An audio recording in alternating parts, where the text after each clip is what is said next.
dias, Gunners Collective. Back at it, you already know how I does it. Like a ba-da-ba-ba-ba-ba-ba.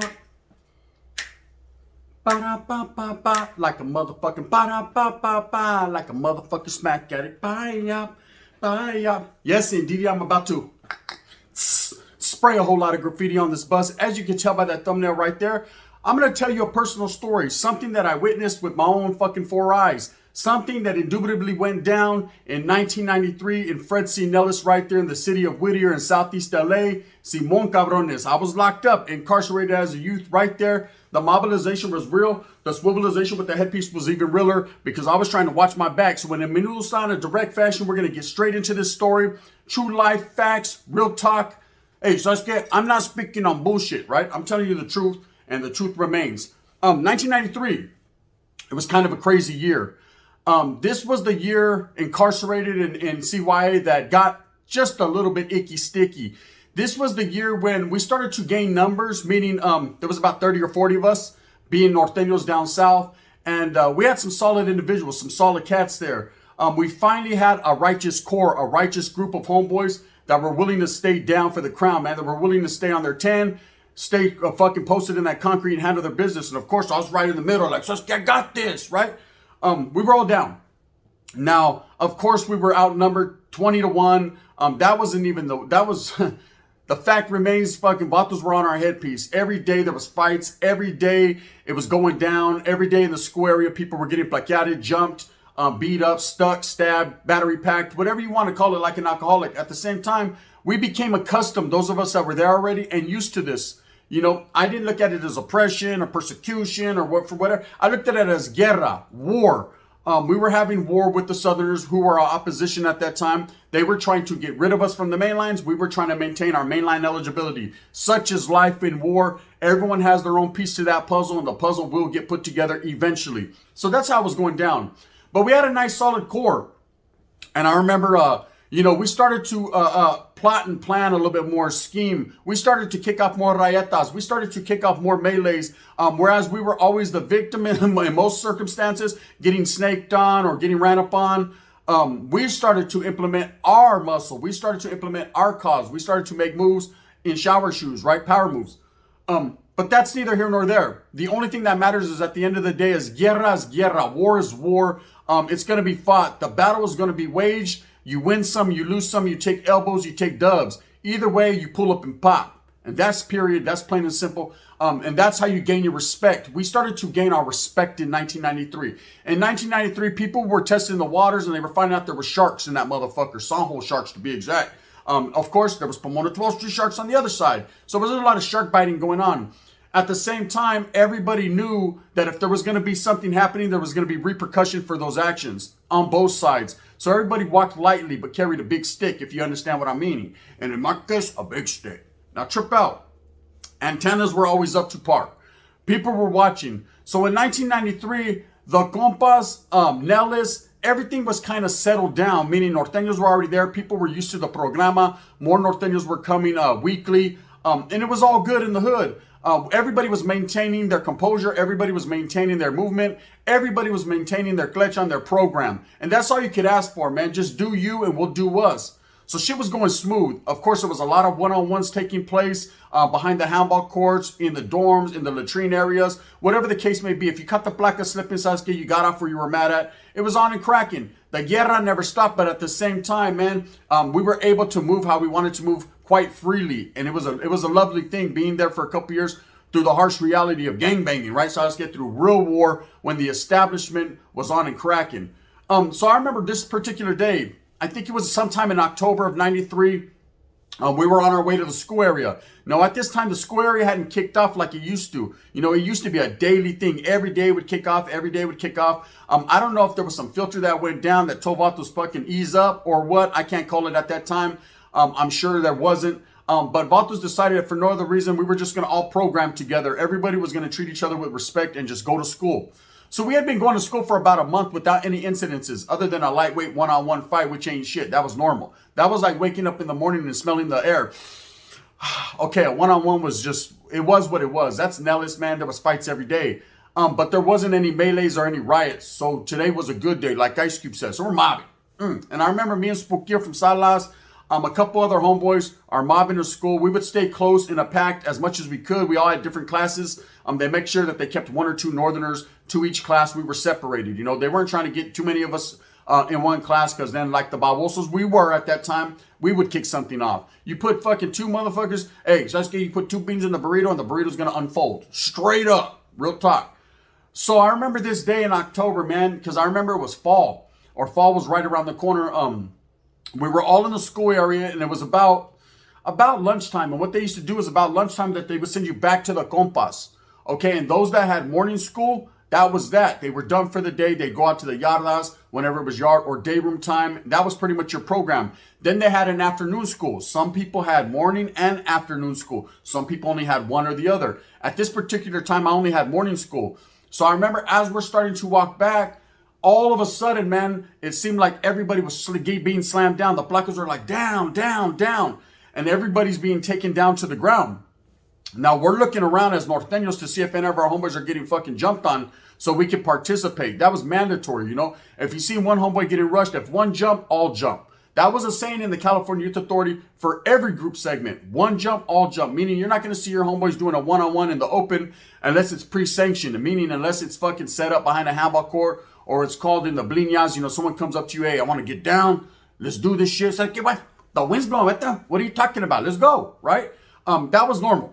But if something happened in the open in front of everybody, then it was about to go down like a motherfucker. People were going to get plaqueated on every side, you know. Sometimes you take a little bit more lumps than another time. Sometimes you make that movida and you make it happen and you get the upper hand. So I know it's right. And I kind of wanted to piggyback a little bit with this directive, with this little bit of a missive, this content off of Dubs from Dubs V, man. If you haven't tapped in, go tap into Dubs V, man. He's a real one out of Santa Bruta. I love his fucking spills. He told a story about Coyaca. What are they? Coyacas? I don't know. It was somewhere, some fucking compa in Paso Robles, right? The Paso. El Paso was cracking. But just like he said, there was no Norteños there, man. There was Norteños at one point in time, but they moved them out of there real quick because the Southerners were pretty aggressive right there in Paso Robles. And whatever the case may be, they started sending us to Nelles. Anyways, he talked about a rayata or a melee they had with the Africanos, with the Crips specifically, and how it went down and how they made the first movida and they had the upper hand. So a lot of things were happening like that in 1993, but it was starting to be sporadically, meaning it wasn't happening daily like it did in 91 and 92. It was more of a build-up. There was a big build-up. Everybody was ready, and so it was a nice one. But anyway, so we go down. Boom! We jump down. Acayucas is the fucking name of the compa that I was thinking of. So anyways, we fucking, boom, we all go to the ground. I'm looking at Spooky. He's looking at me. He's like, hey, what's up? On casitas, I'll handle my... I already know you'll handle your business, right? So we're looking around, and of course, nothing's cracking. So this got us befuddled, right? Word of the day, befuddled, because our antennas are up like a motherfucker. My horns are also up. I'm ready to get up where I'm mad at. I got a pedazo stuck so far up my ass, I can't even drop it, right? Because I'm laying on the ground. I'm trying, though, right? I'm trying to make it happen. Yes, even back then, man, we were hoping fucking pedazos as kids. So I know. It ain't right. You know what I mean? Game tight. But at the same time, man, you had to secure yourself, and that's the way the Norteños moved. That's the movement was real with us. Anyway, so we're looking around. Bam, nothing's cracking, right? Next thing you know, there's a placa. He's standing there, and he's fucking lights up a frajo. Simon. About to lit up a frajo, right? I'm smelling it. It smells hella bomb, right? I wish I had a micha at this point. The whole plan was to go back to the compa for lunch and smoke a micha. But he's like, I'm like, hey, what's cracking? He was like, I don't know. I think a few people try to escape.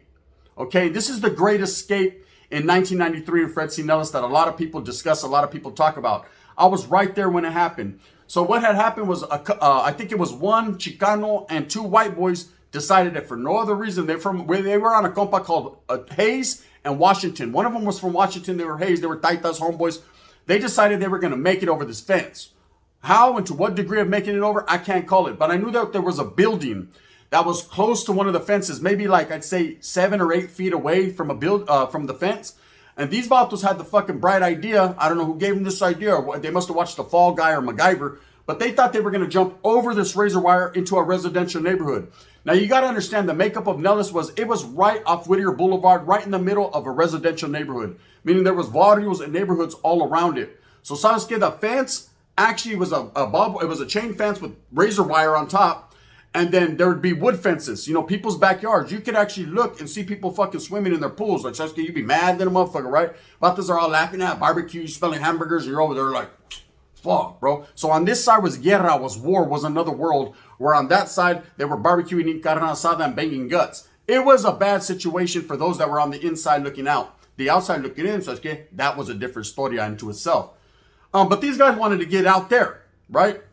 So they decided that for no other reason, that particular day, why that day, I can't call it. Like I said, I wasn't on the inside, in the inside of that plan. Nobody was, but these three. They decided that they were going to make it over this fence, or at least they were going to take their chance. And so what had happened was they decided to do it on live movement because placas would be distracted with the line movements, walking people back to the compas. Because what would happen was everybody would line up. And everybody's looking at everybody, waiting for something to crack off. Every compa had their own linea. You'd have Hayes, Tyler, Washington, Madison, Kennedy, Monroe, Roosevelt, so on and so forth. That's how they lined them, everybody up. Cleveland, and everybody's looking at everybody like, what's happening, right? And all these compas that didn't have norteños on them would always be looking to the other compas doing this, like, crack it off. Of course, it wasn't going to go down like that because we had certain situations and a certain agreement, that if you were fucking that mad at us and you were on our compa, there was blinas to handle business. And it went both ways, We weren't just going to kick it off with vatos unless they made that approach. That's the way it was. Our numbers were short. We were trying to stay right there on the main line. But I ain't even going to lie. The box was ugly. The box, of course, being the whole administrative segregation. We called it the box. Wasn't no one trying to go to the box. It was fucked up in there. Plain and simple, period, right? In a menudo style, I wasn't trying to go there. I went there plenty of times. So anyways, this placa says, yeah, a couple guys tried to make it over. So what had happened was that these guys actually took off. They climbed to this roof of this building. How they got up there, I can't call it like an alcoholic. Fill me up with unleaded, but they did it, right? They were able to get up to this top of this building, and all three of them simultaneously took off running and tried to jump. So that's the bionic men, right? They tried to jump over this razor wire. Now, what makes this story so notorious and why this story is told over and over again that by people that were there or heard about it, people that did time after that, it was spoken on forever. It's a legendary story out of Nelles, and I was actually there the day it happened, 1993. Was one of them jumped over, was able to make it, but fucking sliced everything right here. Guts fell out. He fell into the other person's fucking backyard. I don't know what these vatos were thinking. He broke a whole lot of bones, and he was over there leaking, right? The second and third vatos, right? One jumped and actually got caught in the razor wire and was hanging in the razor wire, all cut up and got just tangled in the razor wire and was just hanging there. The other vato seen that and said, ah, right? Doing the Jackie Chan, try to slow his motherfucking speed up and hit the fucking fence. Mascara first and slid down and ripped all his face up. So he was leaking. He was the one that, he took the least of it, right? So he fell. Of course, by this time, the placas are hearing this vato scream. They all run over there. This is about the time they told us all to get down. Shit was going downtown. They ran over there. The neighbors from, I guess, the house, they came to their backyard. They see a vato's guts all in their pool. The vato's, no, help me. I just want to go back to my compa, right? He's done. They call the ambulance. There's ambulances, police everywhere. We were down on that ground for several hours. I remember they brought us our sack lunches, made us sit up. Back then, you wouldn't get a sack lunch. You'd get a little box. It was a box. They gave us our box lunches. We were eating out of the box. They were little fucking brown boxes for those that remember. We were eating our shit, our little fucking skippy-ass bag of generic Ruffles, 2 bologna sandwiches, and an apple. Toma. There you get. You know what I mean? That's all you get, puto. But I'm still hungry. So what, bitch? And I'm still fucking me, right? And you're still you. And you're still going to be hungry. And that's what you had. Anyways, we're sitting there Indian style, like a bunch of babosos eating, bunch of young kids with knives stuck in our asses. And you got the placas all tending to these guys. Now, I remember these guys being driven on the ambulance right by us. Okay, they were being driven right by us. They were being taken to a hospital outside of the facility because their fucking injuries were very bad. The one guy, I guess his face was all ripped up. He ended up coming back, and I seen him one time in passing in school. He was a white guy. I never chopped it up with them because back then, the very few white guys that were there, they kicked back with the Sureños, with the Southsiders, and they ran with them. And like Dub said in his video, there was very few white boys. But if they were on the main line, they were with that business. They were with the activities. They weren't the ones to be reckoned with. They didn't play games. Put it like that. So they were about that business. Anyways, I remember seeing him and his face was all scraped up. It looked like it would heal. He just took the and that was it. The other one that got caught up in the barbed wire, I never seen him again. I don't know if he succumbed to his injuries. I don't know how bad it was, but I know it took him a long time to get this guy off that fence. How do I know? Because I'm gonna tell you right now. A couple days later, I was in the school area and I was walking around the bend. There's a gym right there. And if you looked past the gym, because that's where the fence was about in the field, I think they got on top of the gym, tried to run. I'm not sure. But if you looked right there, there was a chunk of the fucking barbed wire took out, and it was replaced with new barbed wire. You could tell because it was all shiny. The rest was all rusted and old. So that guy I could only imagine being stuck up there. But it was a big deal, and it was a big thing because that was an escape attempt that's legendary. Legendary because these Barbosas tried to jump from one building over a fence and didn't make it, right? One of them made it out, though. So he escaped. I could say that. Facts. He made it out. Only his guts did it, right? And that was that. But I remember that day. It's remarkable when I hear people tell that story. Some Vato I was talking to the other day, and he was like, oh, you don't remember when the Vatos tried to escape? And then I heard Dubs mention it, lightweight, that one Vato tried to escape. Now, I don't know if someone tried to do it in Paso or TS. I wasn't there at that time, or I was never there in that institution. But I would tell you right there in Nellis, that was one attempted escape that happened. Now, I'm going to tell you about another one that not a lot of people know about, Sasuke. It almost happened. The wind blew and it almost went down. There was a homeboy. He was a norteño from Poros, right? I'm not going to say his name. It doesn't matter. But he had an identical twin brother, Acuate, that used to come visit him. Him and his jefita would come visit his brother. And these vatos looked dead on like each other. Fucking, you couldn't tell the difference. I remember I seen flicas. The homeboy used to show me flicas. I used to say, hey, there's two of you, right? He says, Simon, there's two of us. Him and his brother were identical out of Poros. And so those of you that are from Poros might know him. Anyways, trip out. He came up with the grand scheme. He was like, hey, bro, I'm going to get on. I said, how you going to get on? He said, hey, watch out. I'm going to fucking switch with my brother, and fucking he's going to come in and do some time, and I'm going to go out and kick on back, and then I'm going to come back. I said, bro, that shit ain't going to work. They attempted it. Oh, yes, it was attempted. Did it work or didn't work? I'm not going to tell you guys. You know what I mean? If it worked or it didn't work. Let's just say it was attempted, okay? Yes, I seen it with my own four eyes again. Shit went down. There was a lot of moves to be made in Nellis, man, if you knew how to make them. It was a very old institution. They had their very old ways. The placas weren't on it like they thought they were, man. There was a whole lot of wigglization, a lot of room. I remember there was a church, and there was an art class that was upstairs in this church, and this Nalgona, I don't know where she came from. I remember one time she grabbed my thigh, and I thought she was going to grab my peep. I was all happy. I was only 13 years old. I was like, Sasuke, touch it. Just touch it once. Just pet it, right? She was an older chick, not very old. She was in her 30s. At that time, I was a young kid, but Sasuke, everybody wanted to go to this art class because she was there. She'd be bending over. And she was doing way too much. I'll never forget it. In fact, as soon as I'm done right here, Sasuke, I'm already getting that itchy feeling. Real talk. Anyways, this Jaina, anyone who had artistic skills, she would go to different compas and pull them out and would take them upstairs. Of course, you couldn't fight, man. You can get down if you wanted in the blinas, but after a while, everybody there were artists. Everybody there were trying to help draw posters and whatever she had going on. I remember I was one of the guys because I was an artist at that time. I drew pretty good. I still do. I just don't have time to do it. Got pulled out of the compa to go up there.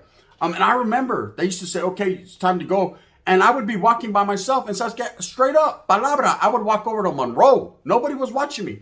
To Monroe, where the homeboys were on the yarda and be on the fence and bending down where the placa couldn't see me, just chopping it up with the homeboys, giving them the rundown of what was going on with our compa.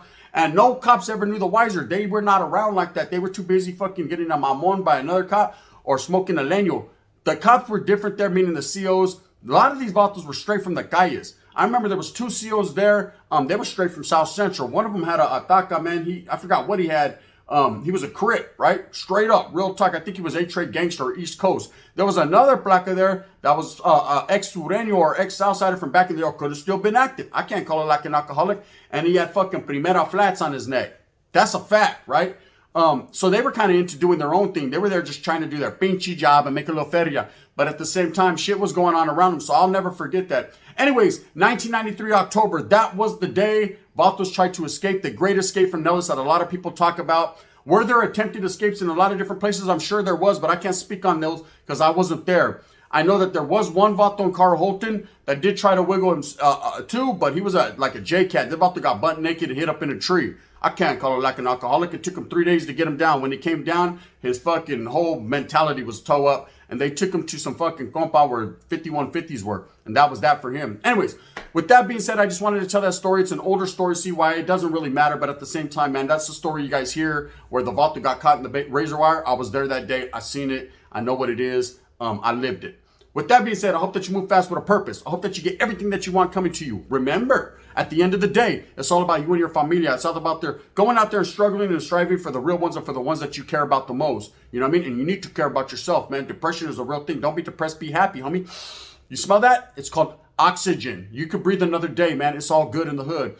There's a notification bell right there. If you want, you can tap that and you'll hear more stories like this as well as a lot of other stories. You know, I bring the lefts, the rights, the tiger uppercuts right here to Gunners Collective and we get it in, man, noodle style in a direct fashion. If not, you don't want to hit the thumbs up, that's cool. You can hit that thumbs down. Heavy as the head that wears the crown. I'm going to continue to do me, be me, and do what I does because 55th Street style. You know what it is, man. I ain't taking no one's style. I'm just creating my own by it. The gun. Bang, bang. It's what I do.